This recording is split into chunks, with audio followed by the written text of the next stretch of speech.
Bonjour, bienvenue. Nous voici ici pour écrire et formaliser le théorème des valeurs intermédiaires que nous avons déjà introduit, déjà un petit peu utilisé en activité, mais là on va l'écrire de manière plus formelle. Qu'est-ce qu'il nous faut pour écrire ce théorème? Déjà, il nous faut une fonction qui soit continue sur un intervalle AB. Alors on l'écrira après parce qu'il y a d'autres choses à écrire. Je vais l'écrire là, voilà, sur un intervalle, comme ça j'oublierai pas, sur un intervalle A, B. Il faut aussi qu'elle soit continue et strictement croissante ou décroissante, hein, sur ce même intervalle AB. Donc c'est pour ça, voilà, que j'ai pas mis tout de suite sur un intervalle AB. Strictement croissante ou décroissante, en fait croissante ou décroissante, à la place on pourrait dire monotone. Quand on vous demande d'étudier la monotonie d'une fonction, c'est aussi étudier si elle est croissante ou décroissante. En fait, c'est étudier les variations, hein. Donc monotone, ça veut dire qu'elle ne change pas de sens de variation. Et à ce moment-là, on prend un nombre quelconque, compris entre f de A et f de B. Alors, eh bien, l'équation f de x égale k, oh, ouais, voilà, l'équation f de x égale k admet une unique solution située dans l'intervalle AB. Voilà. Attention dans ce théorème, les hypothèses c'est quoi? C'est fonction continue sur un intervalle AB. Ça, c'est une première hypothèse qu'il faut vérifier avant d'appliquer le théorème. Strictement croissante ou décroissante, sur l'intervalle AB, c'est une deuxième hypothèse qu'il faut vérifier pour appliquer le théorème. K compris entre f de A et f de B, c'est la troisième hypothèse. Donc, vous pouvez, quand vous rédigez le théorème, vous mettre un petit tiret pour la première hypothèse, un petit tiret pour la deuxième, un petit tiret pour la troisième, et après, vous pouvez dire alors, et là, c'est votre conclusion. D'accord? Eh bien, j'étais en train de dire que l'hypothèse de continuité, hein, que f est continu sur l'intervalle AB, est absolument indispensable, hein, nécessaire pour appliquer le théorème. On dit même que c'est une condition fondamentale, hein, pour appliquer le théorème. Par exemple, on prend la fonction là qui est tracée à côté.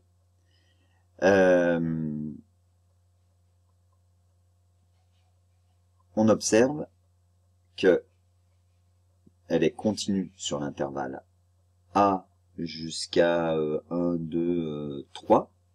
Puis après, elle est continue sur l'intervalle 3 jusqu'à B. Mais en 3, elle n'est pas continue.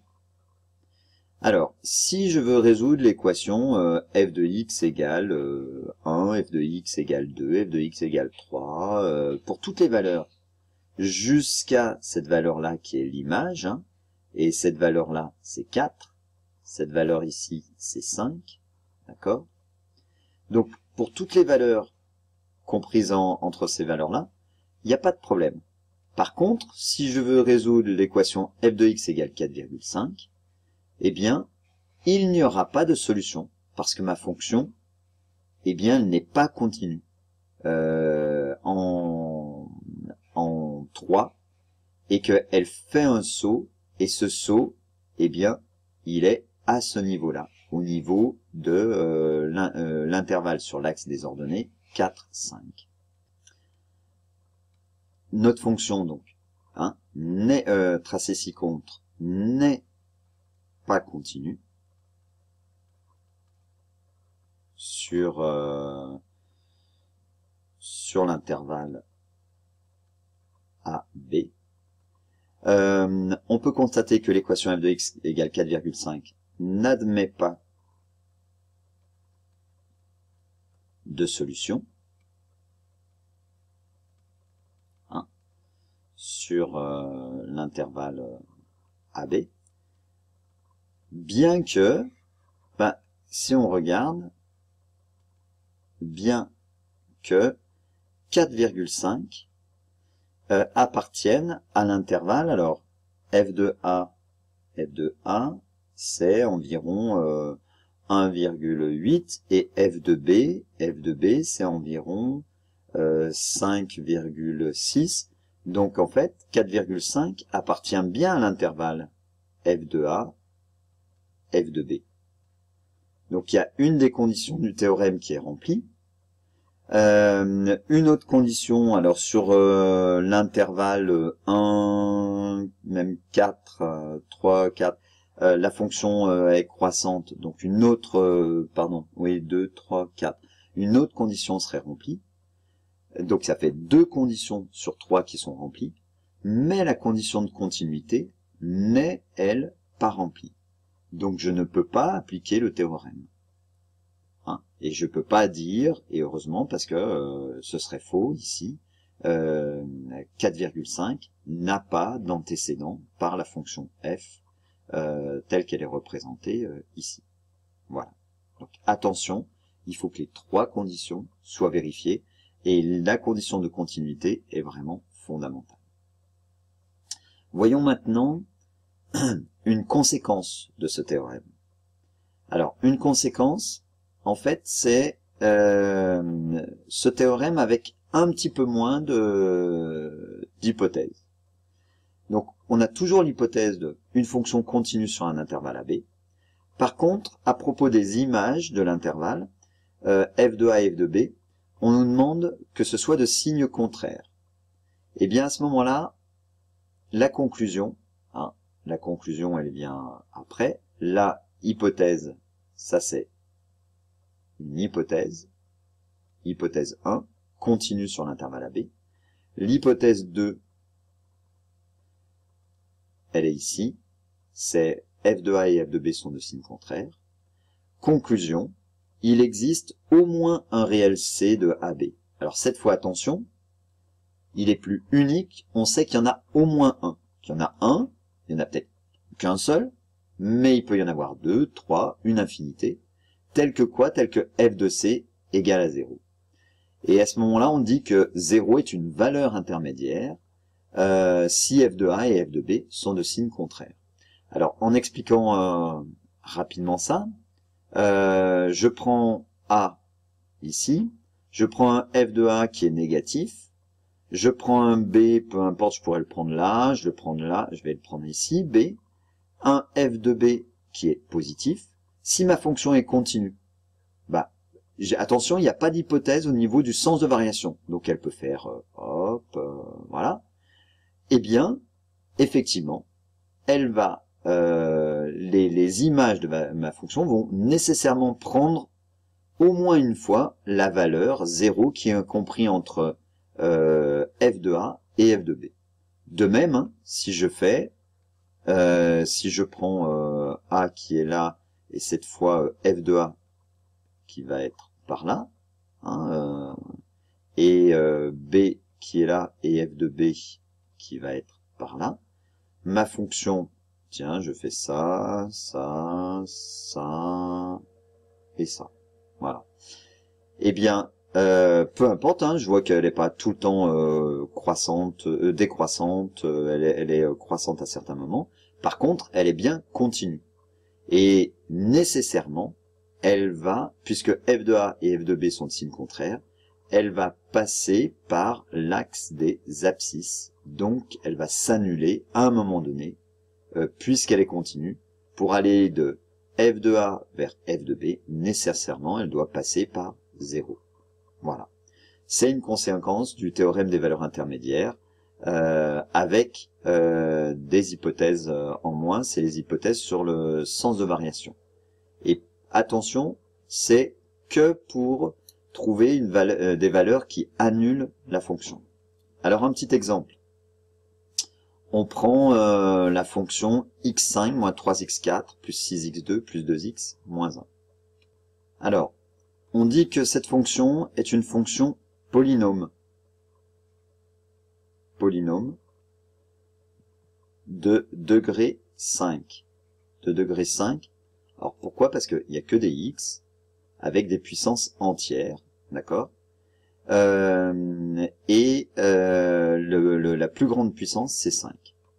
Donc c'est un polynôme, donc f est continu sur R.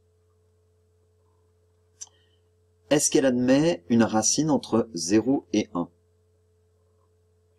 Eh bien, d'abord, on calcule f de 0.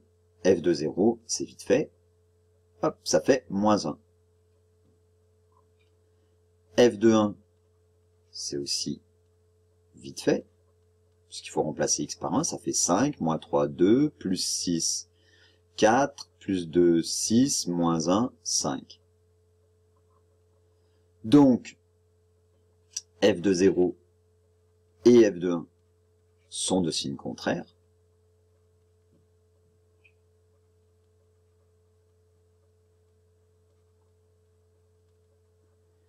Et par conséquent, il existe au moins un réel. Alors, on vous demande pas quel est ce nombre. Donc, je l'appelle un réel petit c de l'intervalle 0, 1, tel que f de c égale à 0. Dans la question, on me demande pas si la fonction, quelle est la valeur pour laquelle la fonction s'annule. On me dit, est-ce qu'il y a une racine? Je vous rappelle qu'une racine, c'est la valeur qui annule un polynôme. On avait vu ça avec les polynômes du second degré. Une racine ou encore un 0.